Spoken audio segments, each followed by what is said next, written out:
여러분, 오늘 이 영상은 편안하게 넘길 수 있는 내용이 아닙니다. 암이 무서워서 해마다 검진에 많은 돈을 쓰면서도 정작 매일 먹는 음식이 암세포에게 밥을 퍼주고 있다는 사실을 모르고 사시는 분들이 너무 많기 때문입니다. 더 안타까운 건 그렇게 애써도 암은 막지 못하고 먼저 망가지는 것이 콩파티라는 점입니다. 저는 이 장면을 진료실에서 수없이 보아왔습니다. 저 전문의로서 거의 30년 동안 노인에 대한 연구와 치료에 헌신해 왔습니다.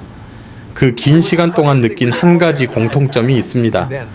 많은 어르신들이 검사만 잘 받으면 괜찮다고 믿으신다는 겁니다. 물론 검진은 중요합니다. 하지만 검사는 문제를 찾는 도구일 뿐 문제를 막아주는 방패는 아닙니다. 암과 만성 질환을 막는 진짜 힘은 매일 반복되는 식습관에 있습니다. 특히 콩팥은 아주 조용한 장기입니다. 아프다고 소리치지 않습니다. 그래서 괜찮은 줄 알고 지내다가 어느 날 검사 결과에서 수치가 확 떨어진 것을 보고서야 상황의 심각함을 깨닫게 됩니다.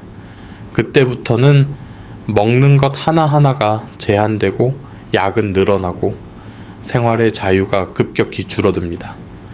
저는 암보다 먼저 콩팥이 무너진 어르신들을 정말 많이 봤습니다. 문제는 우리가 위험을 너무 멀리서 찾는다는 겁니다. 환경오염, 유전 스트레스만 탓하지만 정작 냉장고 문을 열면 매일 반복해서 들어오는 음식들이 있습니다. 가공육, 술, 달콤한 음료 같은 것들입니다. 이런 음식들은 단순히 살만 찌우는 게 아니라 몸속에서 염증을 만들고 세포의 정상적인 회복을 방해하며 장기적으로는 암과 콩팥 손상을 동시에 부추깁니다. 이건 과장이 아니라 제가 진료 현장에서 체감해온 현실입니다. 오늘 이 영상에서는 의사들 사이에서 이미 공감대가 형성된 암을 부르는 음식을 아주 솔직하게 말씀드리려고 합니다. 무섭게 겁만 주려는 게 아닙니다. 왜 위험한지, 어떤 분들에게 특히 치명적인지, 그리고 지금부터 무엇을 바꾸면 되는지를 차분하게 설명드릴 겁니다. 듣고 나시면 그래서 그랬구나 하고 고개를 끄덕이시게 될 겁니다. 여기서 제가 여러분께 한 가지 따뜻한 부탁을 드리고 싶습니다. 지금 이 영상을 어디에서 보고 계신가요? 집 거실인가요? 병원 대기실인가요? 아니면 먼 타국인가요? 그리고 지금 그곳은 몇 시인가요? 댓글로 남겨주시면 저는 그 한 줄 한 줄을 보면서 다음 이야기를 더 현실에 맞게 준비하겠습니다. 저는 여러분의 건강을 숫자가 아니라 삶으로 지키고 싶습니다. 이제부터 본격적으로 이야기하겠습니다. 오늘 이후로는 아무 생각 없이 집어들던 음식이 조금 다르게 보이실 겁니다. 그리고 그 변화가 앞으로의 건강을 지키는 첫걸음이 될 수 있습니다. 이제부터는 조금 불편하실 수 있습니다. 하지만 저는 의사로서 돌려 말하지 않겠습니다. 여러분, 식탁에서 가장 먼저 치워야 할 음식 바로 가공육입니다. 소시지, 햄베이컨, 어묵 행오기. 이 이름을 듣는 순간 가끔 먹는 건 괜찮지 않나 라고 생각하셨다면 지금부터 생각을 바꾸셔야 합니다. 저는 진료실에서 이런 어르신을 자주 만납니다. 평생 담배도 안 피우고 술도 많이 안 드셨는데 어느 날 대장 내시경에서 용종이 반복해서 나오고 동시에 콩팥 수치가 서서히 떨어지는 분들입니다. 식습관을 하나하나 짚어보면 공통점이 있습니다. 아침은 간단하게 소시지나 햄 반찬으로는 가공된 고기류를 거의 매일 드셨다는 점입니다. 본인은 밥도 잘 먹고 단백질도 챙긴다고 생각하셨지만 몸은 전혀 다르게 반응하고 있었습니다. 가공육이 왜 문제일까요? 이 음식들은 오래 보관하고 색을 유지하기 위해 여러 화학적 처리 과정을 거칩니다. 그 과정에서 생성되거나 첨가되는 물질들이 장 안에서 단백질과 결합하면 세포를 손상시키는 물질로 바뀔 수 있습니다. 특히 이런 음식들을 팬에 굽거나 기름에 볶는 순간 위험성은 더 커집니다. 눈으로 보기엔 맛있게 익었지만 그 안에서는 몸에 부담을 주는 반응이 동시에 일어납니다. 여기서 중요한 점이 하나 더 있습니다. 많은 분들이 암 이야기만 하면 나는 아직 괜찮다고 생각하시는데 가공육은 암보다 먼저 콩팥을 공격합니다. 염분이 많고 인과 같은 성분이 숨어 있어서 콩팥이 피를 걸러낼 때 과부하가 걸립니다. 콩팥은 하루 종일 쉬지 않고 일하는 장기입니다. 그런데 이런 음식을 매일 조금씩 먹으면 콩팥은 조용히, 그러나 확실하게 지쳐갑니다. 통증이 없기 때문에 본인은 전혀 모릅니다. 제가 기억하는 한 70대 어르신은 고기 먹어야 힘난다는 생각으로 매일 햄을 드셨습니다. 운동도 열심히 하셨고 체력도 좋아 보이셨죠. 그런데 몇 년 사이에 콩팥 기능이 눈에 띄게 떨어졌고 결국 먹는 것에 큰 제한이 생겼습니다. 그때 어르신이 제게 이렇게 말씀하셨습니다. 의사 선생님, 그때 소시지 좀 덜 먹을 걸 그랬어요. 저는 그 말을 들을 때마다 마음이 무겁습니다. 미리 알았다면 충분히 피할 수 있었기 때문입니다. 그래서 저는 단호하게 말씀드립니다. 가공육은 줄이면 되는 음식이 아닙니다. 특히 60대 이후라면 끊는 게 맞는 음식입니다. 단백질은 다른 안전한 음식으로도 충분히 보충할 수 있습니다. 굳이 몸에 부담을 주는 선택을 계속할 이유가 없습니다. 그리고 이건 시작에 불과합니다. 많은 분들이 그래도 술은 조금 괜찮지 않나 라고 생각하시죠. 하지만 다음 이야기를 들으시면 그 생각 역시 위험하다는 걸 알게 되실 겁니다. 앞에서 가공육 이야기를 들으시고도 이렇게 생각하시는 분들이 계실 겁니다. 그래도 술은 하루 한두 잔 정도면 괜찮지 않나. 저는 이 말을 들을 때마다 마음이 무겁습니다. 왜냐하면 이 생각 때문에 병을 키운 어르신들을 너무 많이 봤기 때문입니다. 결론부터 분명히 말씀드리겠습니다. 술에는 안전한 양이 없습니다. 특히 우리나라 어르신들 중에는 술을 마시면 얼굴이 빨개지는 분들이 많습니다. 이건 주량이 약하다는 뜻이 아닙니다. 몸이 독성 물질을 제대로 분해하지 못하고 있다는 명확한 신호입니다. 술이 몸에 들어오면 독성이 강한 물질로 바뀌는데 이걸 빨리 처리하지 못하면 혈관과 장기, 그리고 세포가 직접적인 손상을 받습니다. 저는 이걸 몸이 보내는 경고등이라고 설명합니다. 그런데 많은 분들이 그 경고를 무시하고 참고 마십니다. 진료실에서 만났던 한 60대 후반 남성분이 떠오릅니다.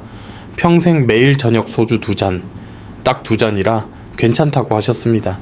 하지만 검사 결과를 보면 이야기가 달라집니다. 간 수치가 흔들리고 요산 수치가 올라가고 무엇보다 콩팥 기능이 서서히 떨어지고 있었습니다. 본인은 술 때문에 그럴 거라고는 한 번도 생각해 본 적이 없다고 하셨습니다. 이 나이에 스트레스 풀게 이것 말고 뭐가 있냐고요. 술은 암 위험만 높이는 게 아닙니다. 콩팥에는 훨씬 더 직접적인 부담을 줍니다. 술은 몸을 탈수 상태로 만들고 혈압을 불안정하게 하며 콩팥이 피를 걸러내는 과정 자체를 방해합니다. 특히 나이가 들수록 콩팥의 여유 용량은 줄어듭니다. 젊을 때는 버티던 술도 60대 이후에는 같은 양이 전혀 다른 결과를 만듭니다. 문제는 그 변화가 아주 천천히 온다는 겁니다. 그래서 대부분 설마 이 정도로 하다가 뒤늦게 후회합니다. 또 하나 중요한 사실이 있습니다. 술은 단독으로 해롭지 않습니다. 앞에서 말씀드린 가공육, 그리고 뒤에서 이야기할 단 음식과 함께 할 때 위험은 배로 커집니다. 술안주로 햄이나 소시지를 먹고 마무리로 달콤한 음료를 마시는 습관. 이 조합은 암과 콩팥 손상을 동시에 부르는 최악의 패턴입니다. 저는 이걸 몸에 독을 한 세트로 넣는 행동이라고 표현합니다. 그래서 저는 타협하지 않습니다. 매일 마시는 술은 반드시 끊어야 합니다. 처음 1, 2주는 잠이 안 오고 입이 심심하고 괜히 불안해질 수 있습니다. 하지만 그 시기를 넘기면 몸은 빠르게 반응합니다. 얼굴 붓기가 빠지고 아침에 일어날 때 몸이 가벼워지고 혈압과 검사 수치가 눈에 띄게 안정되는 분들을 저는 수도 없이 봤습니다. 술을 끊는 건 잃는 게 아니라 되찾는 겁니다. 그리고 아직 끝이 아닙니다. 술을 끊었다고 안심하시면 안 됩니다. 많은 어르신들이 나는 술도 안 마시고 담배도 안 피운다고 하면서도 매일 한 가지를 계속 드십니다. 바로 달콤한 것들입니다. 다음 이야기는 여러분이 생각하는 것보다 훨씬 더 직접적으로 암을 키우는 이야기입니다. 술 이야기를 들으신 뒤에 이런 말씀을 하시는 분들이 꼭 계십니다. 나는 술도 안 마시고 가공육도 줄였다. 이제 괜찮지 않나. 그런데 그 다음에 제가 식습관을 더 물어보면 거의 빠지지 않고 나오는 것이 있습니다. 달콤한 커피, 단 음료, 간식처럼 먹는 당분입니다. 저는 이 부분에서 가장 강하게 경고합니다. 당분은 암세포에게 직접 밥을 주는 행동과 다르지 않습니다. 암세포에는 아주 특징적인 성질이 있습니다. 정상세포보다 포도당을 훨씬 많이 소비한다는 점입니다. 그래서 병원에서 암을 찾을 때 포도당과 비슷한 물질을 이용해 검사를 하기도 합니다. 이 말은 무슨 뜻일까요? 여러분이 단 음료 한 잔, 달콤한 커피 한 잔을 마실 때마다 혈액 속 당분이 급격히 올라가고 그 에너지가 암세포가 자라기 좋은 환경을 만들어준다는 뜻입니다. 조금 달게 먹는 건 괜찮다는 생각이 가장 위험한 이유가 바로 여기에 있습니다.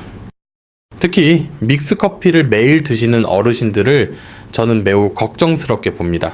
커피라고 해서 괜찮을 거라 생각하시지만 실제로는 설탕과 크림이 섞인 당분 음료에 가깝습니다. 하루에 한두 포씩 수년간 반복되면 몸은 만성적인 혈당 변동에 시달리게 됩니다. 그 결과는 단순히 당뇨 위험만이 아닙니다. 몸 안에 염증 환경이 조성되고 세포의 회복 능력이 떨어지며 암이 자라기 쉬운 토양이 만들어집니다. 여기서 콩팥 이야기를 빼놓을 수 없습니다. 혈당이 자주 급격히 오르내리면 콩팥은 그만큼 더 많은 일을 해야 합니다. 피 속의 당을 걸러내고 균형을 맞추느라 쉬지 못합니다. 젊을 때는 버텨도 나이가 들수록 이 부담은 그대로 손상으로 이어집니다. 실제로 저는 단 음식을 좋아한다는 말 한마디 뒤에 콩팥 수치가 눈에 띄게 떨어진 어르신들을 많이 보아왔습니다. 한 70대 여성 어르신이 기억납니다. 술도 안 드시고 담배도 안 피우셨습니다. 대신 오후만 되면 달콤한 커피와 과자를 드시는 게 낙이셨습니다. 본인은 그 시간이 없으면 하루가 너무 허전하다고 하셨죠. 그런데 몇 년 사이 체중은 크게 변하지 않았는데 혈당과 콩팥 수치가 동시에 나빠졌습니다.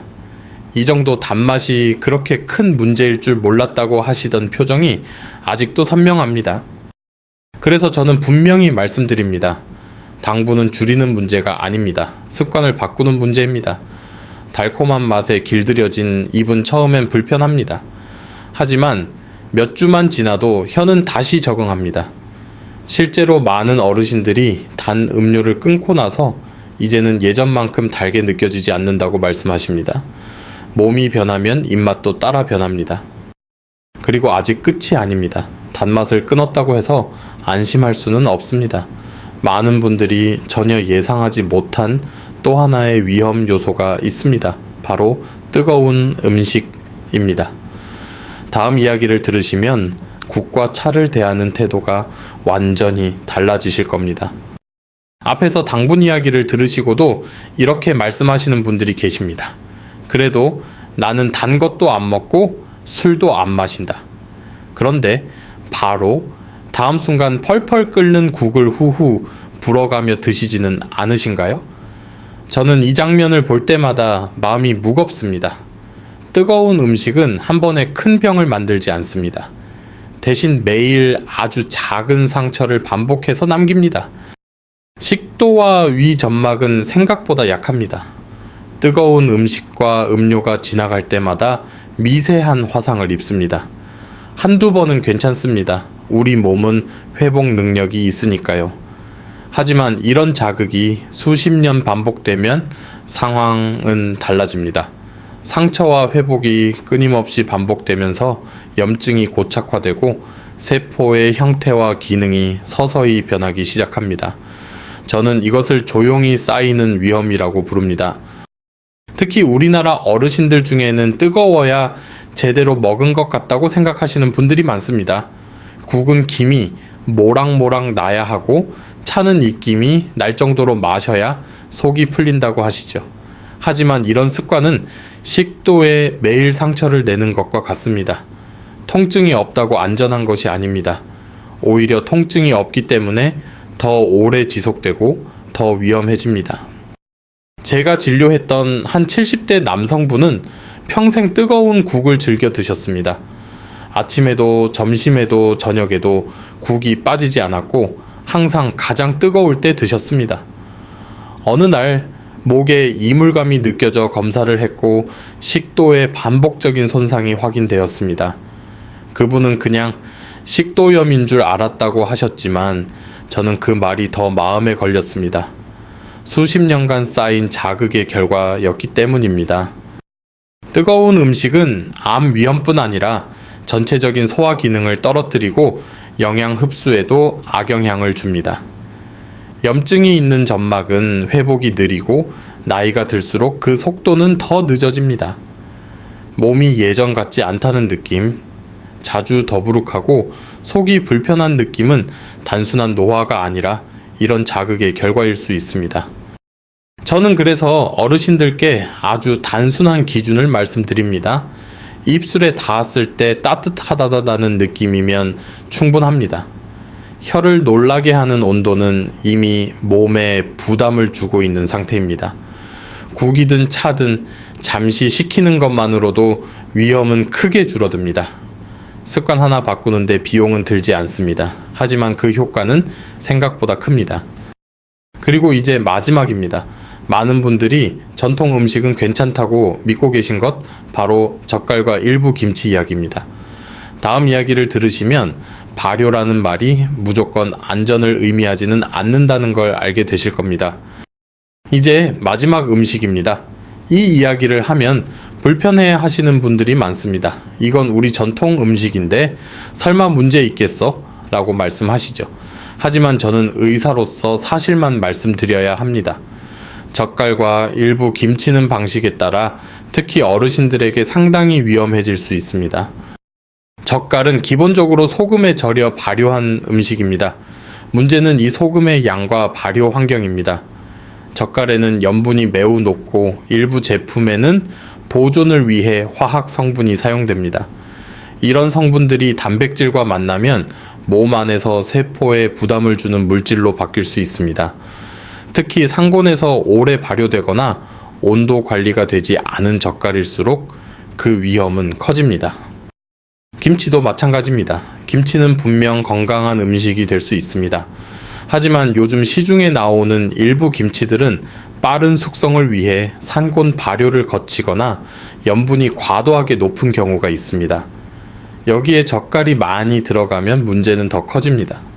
매일 조금씩 먹는다고 안심하지만 그 조금씩이 수십 년 쌓이면 이야기가 달라집니다. 콩팥 입장에서 보면 이 음식들은 상당히 가혹합니다. 높은 염분은 혈압을 올리고 콩팥이 피를 걸러내는 부담을 크게 증가시킵니다. 특히 이미 콩팥 기능이 떨어지기 시작한 어르신들에게는 젓갈 한 숟가락이 생각보다 큰 타격이 될 수 있습니다. 저는 검사 결과를 보면서 이 수치라면 젓갈을 계속 드시면 안 됩니다. 라고 말씀드려야 하는 상황을 자주 겪습니다. 한 어르신은 밥 한 공기에 젓갈 없으면 못 먹는다고 하셨습니다. 평생의 입맛이었기 때문입니다. 하지만 그분은 어느 순간부터 혈압약이 늘어나고 콩팥 수치가 빠르게 나빠졌습니다. 식단을 바꾸고 나서야 변화가 나타났고 그때서야 이렇게 차이가 날 줄 몰랐다고 하셨습니다.